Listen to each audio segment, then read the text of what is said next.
and welcome to the Tavern Chat Podcast, episode 14. I'm going to be delving a bit more into the first edition Dungeon Master's Guide. A few little things I want to point out. But before I do that, because I looked at it yesterday, and one of the things I was looking at was disease in game and how in depth Gary went for a game that um, said it's not really based on realism. And I'm going to quote from page 9 of the DMG, Approaches to Playing Advanced Dungeons and Dragons.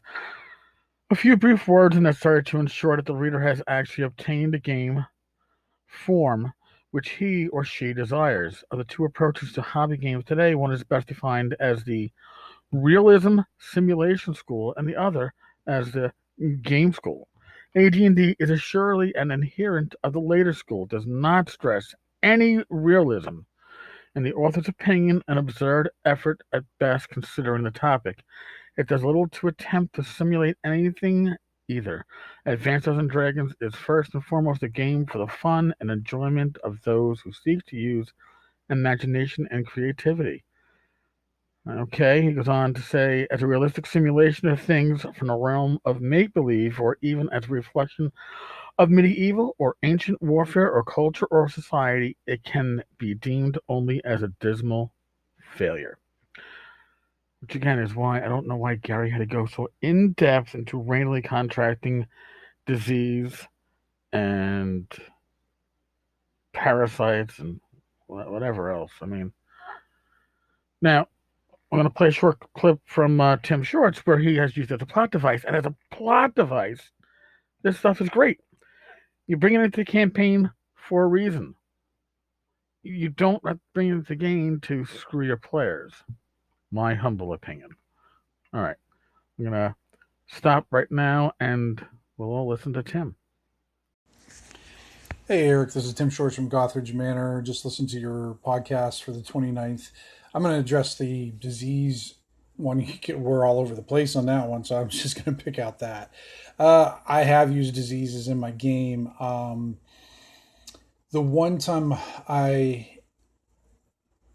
I didn't use it as in like in the GM's guide, like you were reading and everything, but there was this one book that I read years ago. It's still one of my favorite books. It's Michael Moorcock's The Warhound and the World's Pain, and it's kind of set back in the Black Plague. So I kind of set an adventure campaign, mini campaign set in the Black Plague time, and used that as a background. So it's pretty effective, especially when you've got this enemy that could take you or overcome you at any moment. So they had to, take precautions and different things. It made it interesting, but I can see it could be definitely overused quickly. Okay, I'm out. Thank you, Tim. All right, so today I'd like to look at weapon speed. Now, weapon speed on the surface is pretty basic. If you've got yourself, like the example is a pike, it has a weapon speed of 13. Dagger has a weapon speed of 2 or 3. Or 2, sorry. So obviously, the dagger would strike before the polearm. Well, that's assuming that the dagger is closer than the polearm. In any case. But it gets all wacky when you have simultaneous initiative. So both sides roll a 5 for initiative. So it's simultaneous. Now weapon speed comes into effect. And again, on the surface, all right, so my dagger will strike faster than the short sword. The guy with the dagger has to swing first. But no.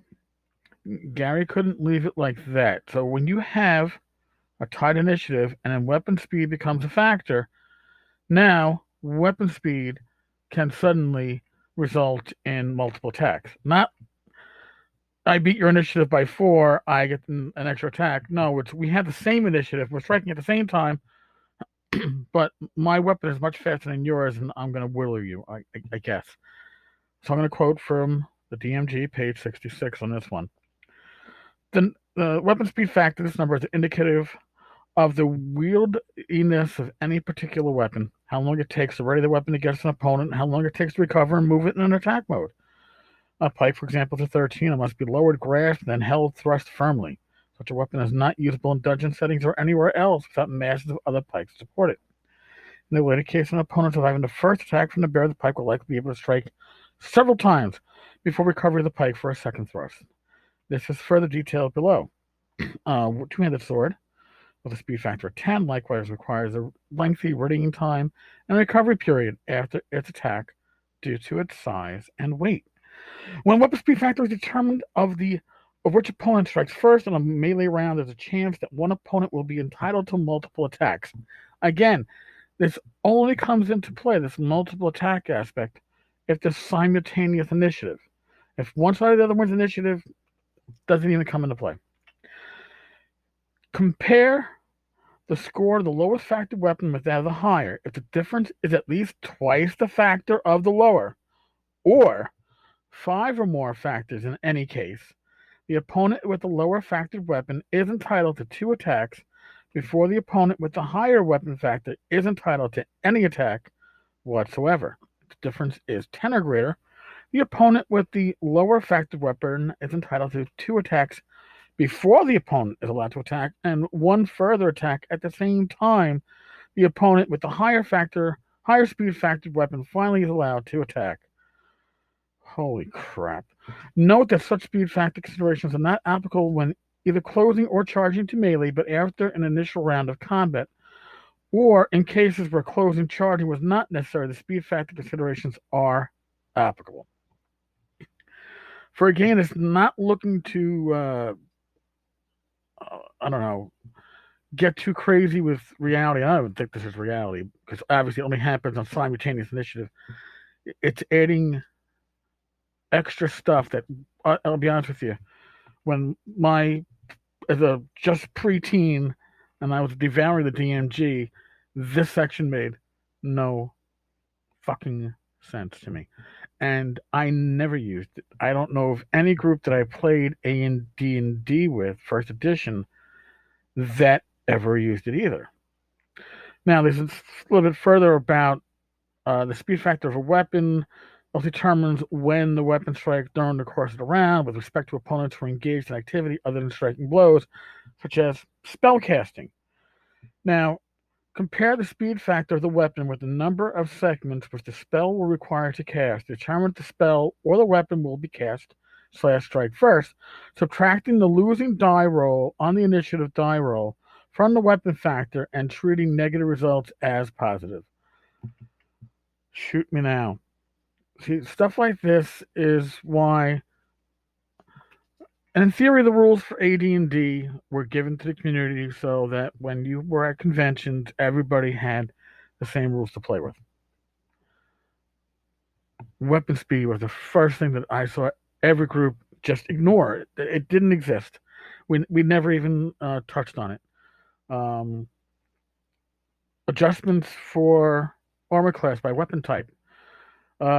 Earlier in the discussion, early in the readings in the DMG, on one of the earlier sections, it says if your group uses adjustments for weapon type versus armor, and I looked at that and I went, wait a second, he's saying if. Gary is saying if, but I thought that wasn't an optional rule. The only optional rules were really the ones that were in the back of the books, like psionics and the bard that had to be a fighter and then a thief and then was basically a druid with charming ability and a sword. I mean, I am an AD&D lover. I came in with the first edition. It's the rule set that brought me into the hobby. And it's only when I got older that I realized that, okay, this was supposed to be standardized rules compared to excuse me, the way D&D, especially the basic and basic expert rules, were greatly being house ruled in a lot of campaigns. And I can go back to an earlier section of the DMG where Gary basically says that these rules are there to be like you can they're a little flexible. You can change things around for your home campaign, but if you go too far from the course, you're not going to have a fun time. And like again, this was dropped because it was needlessly complicated for something that wasn't needed. Didn't really make a difference in the long term use of the rules. Um, other things that we didn't really, the rules for henchmen and the modifiers for morale. There were so many variables included in it that we just usually decided, all right, it doesn't look good. The party's getting their ass kicked. This guy might want to get his ass out of there. All right, he's gonna have. I'll roll d20 behind the screen, and if I roll, a 15 or better, he stays, and then adjust it by the PC's charisma. But when there are too many factors to play with, too many adjustments, it takes away the pace of the game. And I've always felt that when you're playing a role playing game, the rules, the mechanics, I should say, should start to fall to the background. They are there, they are the engine that keeps the game going, but they should be smooth enough that you don't have to consciously think of it. Like when you're driving your car, you're worrying about getting to your destination. Your subconscious mind is doing the driving for you. You're having a conversation, but the rules should be like that. The AD&D rules, as played, which is reflected probably pretty much in Osric these days, did away. The groups that I played in, whether it was in my summers in the Poconos, or in school, or in college, or my backyard here in New York, we did away with the things that just added complications that and we didn't even think that we were like house ruling. It wasn't felt like, well, I'm doing away with simultaneous initiative, weapon speed, multiple attacks. No, we just didn't use it. It wasn't a house ruling to us. I didn't know what house ruling was until I came back to the hobby. And I house ruled. Don't get me wrong. I told you how I house ruled morale checks. I went to Gen Con, played AD&D back in, God, 93. I think it's Gen Con 25. And had some great GMs. Really solid GMs. Never saw anyone use uh, adjustments by weapon type against AC. Never saw these multiple attacks for weapon speed come in. As far as I could tell, these rules were ignored by the vast majority. And I just told you why, in my humble opinion. Tomorrow, I'd like to delve into unarmed combat and overbearing rules in the DMG. God, I got some major questions about that and some huge opinions. All right, folks, thank you for joining me for the ride. I really appreciate it. If you are listening on iTunes, please give us a rating, give us a review. Appreciate it. And a little bit of a tease, but after North Texas, there may be one or two podcasts coming back that I am involved in. So we shall see. Very exciting times. All right.